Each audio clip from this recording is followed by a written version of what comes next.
ይህ አዋዜ ነው። የዕለቱን ዋና ዋና ጉዳዮች እናቀርባለን። በላይ በቀለ ነኝ። በእስራኤል፣ ሊባኖስ፣ ኢራን፣ የተባበሩት አረብ ኤሚሬትስ፣ ኩዌት፣ ባህሬን፣ ኢራቅ፣ ኳታርና በሌሎች የመካከለኛው ምስራቅ ሀገሮች የድሮንና የሚሳኤል ጥቃት እየተፈጸመም ፍንዳታዎች እየተሰሙ ነው። ከኢራንና ሊባኖስ ወደ እስራኤል ሚሳኤልና ሮኬቶች ሲተኮሱ የእስራኤል የጦር ጀቶች ቤይሩትና ቴሄራንን ይደበድባሉ። እልቂትና ውድመቱ ከሚነገረው በላይ እጅግ ከፍተኛ ነው። ኢራን ወደ ባሕረ ሰላጤው ሀገሮች ሚሳኤል ስትተኩስ ሀገሮቹ ሲያከሽፉ አምልጠው የሚገቡት ጉዳት ሲያደርሱ ዓለም በስጋት እየተመለከተ ነው። በዛሬ የጦርነት ውሎ ጎልቶ የወጣው የእስራኤልና የሄዝቦላህ ግጭት በትንሹ የ31 ሰዎች ሕይወት ሲቀጥፍ ከፍተኛ የንብረት ጉዳት፣ የሰዎች መፈናቀልና ስደት ማስከተሉ ይነገራል። የአሜሪካም በርካታ ተዋጊ ጀቶች ኩዌት ውስጥ የመውደቃቸው ዜናም ማንም ያልጠበቀው ሲሆን የኩዌት መከላከያ ሚኒስቴር የአሜሪካ ተዋጊ አውሮፕላኖች መውደቃቸውን ካስታወቀ በኋላም የዓለም መገናኛ ብዙሃን ሲቀባበሉት ውለዋል። የአሜሪካ ማዕከላዊ እዝም ኤፍ-15 ተዋጊ ጀቶቹ ግዳጅ ላይ ሳሉ ባልታወቀ ምክንያት መውደቃቸውንና ችግሩን እያጣራ እንደሆነ ገልጧል። 6 አብራሪዎች ጉዳት ሳይደርስባቸው መትረፋቸውንም አክሏል። ይህ በእንዲህ እንዳለ በትላንት ሌሊት የኢራን ድብደባም ከፍተኛ ቦምብ ጣይ ቢ1 የተሰኙት ጀቶች መሳተፋቸው ይነገራል። ቢ1 ጀቶች ለዚህ ግዳጅ በቀጥታ ከአሜሪካ በረው ኢራን መድረሳቸውን ዘገቦች አመልክተዋል። ቢ1 ጀቶች የተፈለጉት የኢራንን ከምድር በታች የተገነቡ የባሊስቲክ ሚሳኤልና ሌሎች ማዘዣ ጣቢያዎችን ለመምታት ነው ብለዋል። ቢ1 24 የኒኩሌር ቦምቦች ወይም 225 ኪሎ የሚመዝኑ 84 መደበኛ ቦምቦች ተሸክሞ ረጅም ርቀት በመጓዝ ኢላማውን መምታት እንደሚችል ይነገራል። ተፈላጊነቱም ለዚህ ነው። አንዴ በሞላው ነዳጅ እስከ 12000 ኪሎ ሜትር መጓዝ እንደሚችል ይነገራል። በአጠቃላይ ቢ1 በጉያው 34000 ኪሎ ጦር መሳሪያ ተሸክሞ በከፍተኛ ፍጥነት ከአየር መቃወሚያ እይታ ውጪ በመግባት የተሰጠውን ተልዕኮ በሚገባ እንደሚወጣም ወታደራዊ ባለሙያዎች ይናገራሉ። በሌላ ዜና የኢራን ጠቅላይ መሪ አያቶላህ አሊ ካማኒ ባለቤት መሞታቸው ተሰምቷል።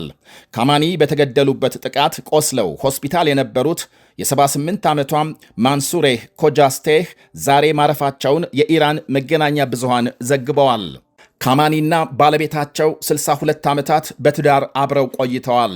በቅዳሜው ጥቃት የካማኒ ሴት ልጅና ባለቤቷም አብረው መገደላቸው ይታወቃል።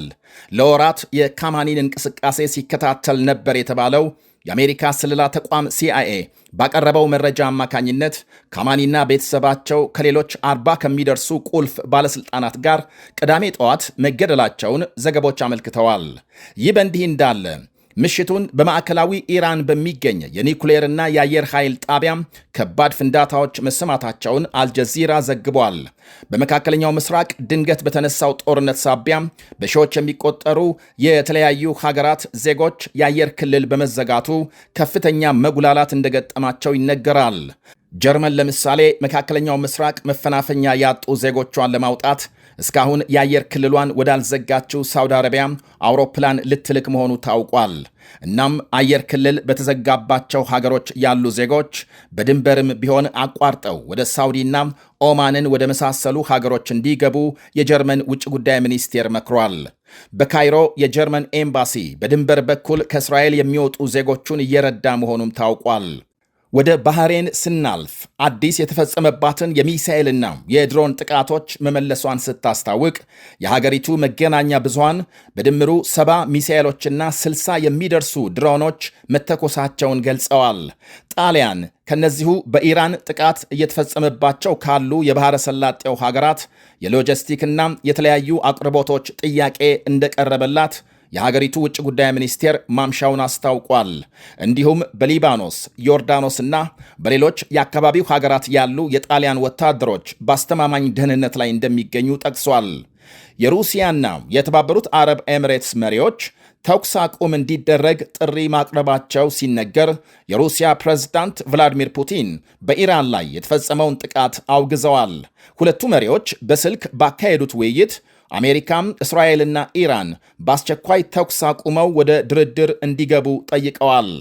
የአሜሪካ ወታደራዊ መሪዎች በሌላ በኩል ጦርነት ከተነሳ ወዲህ የመጀመሪያ መግለጫ ዛሬ የሰጡ ሲሆን አሜሪካም በኢራን የከፈተችው ዘመቻ ለመንግስት ለውጥ ሳይሆን በሚሳኤልና የኒኩሌር ግንባታ ላይ ያነጣጠረ ነው ብለዋል።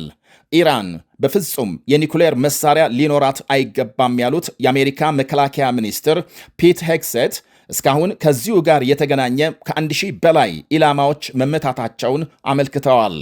እስካሁን ያለው ዘመቻም የተሳካ ነው ብለዋል።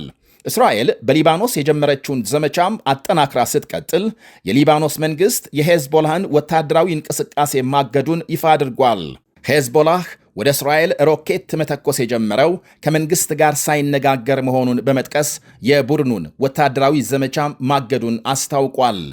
የኢራን አብዮታዊ ዘብ ወደ እስራኤል 11 ጊዜ የሚሳኤል ጥቃት መፈጸሙን ሲያስታውቅ 11ኛው ጥቃት ቤርሼባ የተባለችውን ከተማ ኢላማ ያደረገ መሆኑን ገልጧል።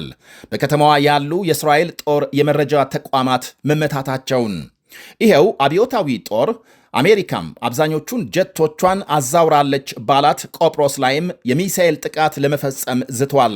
አሜሪካም ከቆጵሮስና እንዲሁም ደግሞ ከሌሎች አካባቢዎች ጀቷን እንድታስወጣ ለማስገደድ ነው የጥቃቱ ዓላማ ብለዋል የአብዮታዊ ዘብ ኃላፊ ጀነራል ኢብራሂም ጃባሪ።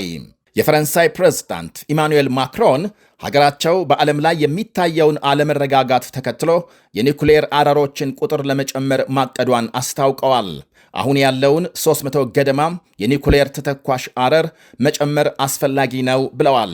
ምን ያህል እንደሚጨምሩ ግን አልገለጹም።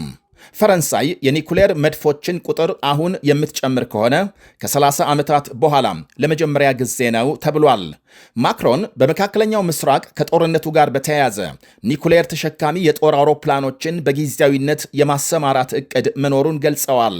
ከአጋሮቻቸው ከብሪታንያና ጀርመን ጋር በጥምረት በመካከለኛው ምስራቅ ያለውን ጥቅማቸውን ለማስጠበቅ ምሽት 1 ሰዓት አካባቢ በወጣ ዜና ኳታር 2 የኢራን ጀቶች መታመጣሏን የሀገሪቱ መከላከያ ሚኒስቴር አስታውቋል። አልጀዚራም ያወጣው የኳታር መከላከያ ሚኒስቴር መግለጫ ከሁለቱ ጀቶች ሌላ 7 ባለስቲክ ሚሳይሎችና 5 ድሮኖች ተመተው መክሸፋቸውን አመልክቷል። በሌላ በኩል የነዳጅ ዋጋ በዓለም ገበያ ከፍተኛ ጭማሪ እንዳያሳይ ተፈርቷል። አሁን ያለው በበርሜል $80 ድፍድፍ ነዳጅ ዋጋ ወደ $100 እንዳያሻቅብ ሀገራት ስጋታቸውን እየገለጹ ነው።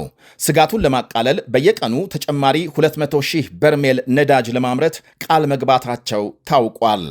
የአሜሪካ ፕሬዝዳንት ዶናልድ ትራምፕ በሌላ በኩል በኢራን ላይ የተከፈተው ወታደራዊ ዘመቻም ገና ጅምር እንጂ የመጨረሻ አይደለም በማለት ለሲኤንኤን የሰጡት ቃል አነጋጋሪ ሆኖ አምሽቷል። ዋነኛው ጥቃት ገና እየመጣ ነው ብለዋል ፕሬዝዳንቱ። ይህ አዋዜ ነው። ምርትና አገልግሎቷን በአዋዜ ላይ ያስተዋውቁ። ለጥራች እንታመናለን። በስልክ ቁጥሮቻችን ይደውሉልን። አዋዜ ዓለምነህ ዋሴ ዜና